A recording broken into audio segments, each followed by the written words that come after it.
అంతర్జాతీయ మార్కెట్లను శాసించే అమెరికా చైనా ఆర్థిక యుద్ధంలో సరికొత్త మలుపు తిరిగింది. బీజింగ్లో జరిగిన ట్రంప్ షీ జిన్పింగ్ చారిత్రాత్మక సదస్సు ఊహించని నాటకీయ పరిణామాల మధ్య ముగిసింది.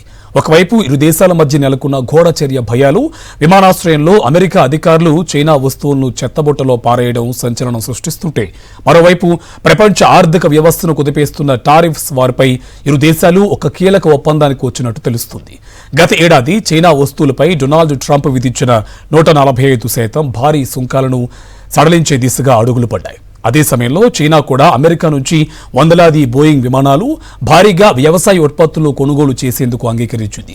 ఈ $1 బిలియన్ ట్రేడ్ డీల్స్ తెర వెనుక నడిచిన హై డ్రామాపై సాక్షి టీవీ స్పెషల్ స్టోరీ. అమెరికా అధ్యక్షుడు డొనాల్డ్ ట్రంప్ చైనా పర్యటన కేవలం రాజకీయ భేటీ మాత్రమే కాదు, ఇది ముమ్మాటికి ఒక భారీ బిజినెస్ డీల్.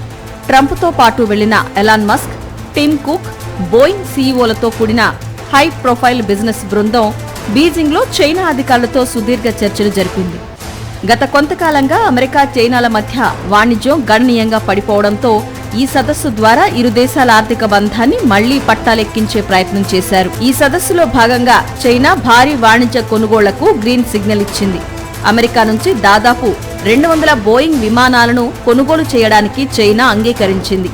భవిష్యత్తులో మరో 750 విమానాలతో పాటు వందలాది జనరల్ ఎలక్ట్రిక్ ఇంజన్లను కూడా కొనుగోలు చేయనుంది. దీంతో పాటు అమెరికన్ రైతులకు ఊరటనిస్తూ పెద్ద ఎత్తున సోయాబీన్ మరియు ఇతర వ్యవసాయ ఉత్పత్తులను దిగుమతి చేసుకోవడానికి షీ జిన్పింగ్ ప్రభుత్వం ఒప్పుకుంది. అయితే ఈ కొనుగోళ్ల వెనక చైనా ఒక పెద్ద షరతు పెట్టింది. గత ఏడాది చైనా వస్తువులపై ట్రంప్ ప్రభుత్వం ఏకంగా 145% సుంకాలను పెంచింది.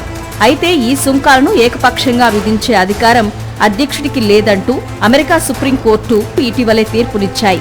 ఈ లీగల్ చిక్కుల నేపథ్యంలో భవిష్యత్తులో ఇలాంటి కఠినమైన టారిఫ్ వివాదాలు రాకుండా ఉండేందుకు ఇరు దేశాల మధ్య ఒక సరికొత్త board of trade investment forum ఏర్పాటు చేయాలని ఇరు దేశాల నేతలు నిర్ణయించారు.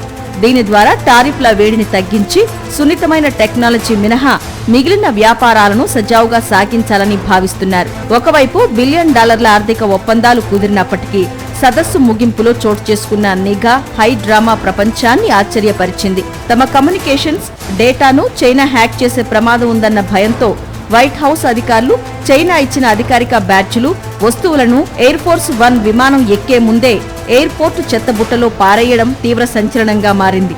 అటు ఆర్థికంగా చేతులు కలిపినా, ఇటు గూఢచర్యం, తైవాన్ సరిహద్దు ఉద్రిక్తతల విషయంలో ఇరు దేశాల మధ్య పాత పగలు అలాగే ఉన్నాయని ఈ నాటకీయ ముగింపు స్పష్టం చేస్తోంది. టారిఫ్స్ యుద్ధానికి తాత్కాలికంగా బ్రేక్స్ పడినా మైండ్ గేమ్లో మాత్రం ఇరు దేశాలు తగ్గడం లేదని బీజింగ్ వేదికగా స్పష్టమైంది. ఈ ఒప్పందాలు గ్లోబల్ మార్కెట్లను ఎలా ప్రభావితం చేస్తాయో చూడాలి.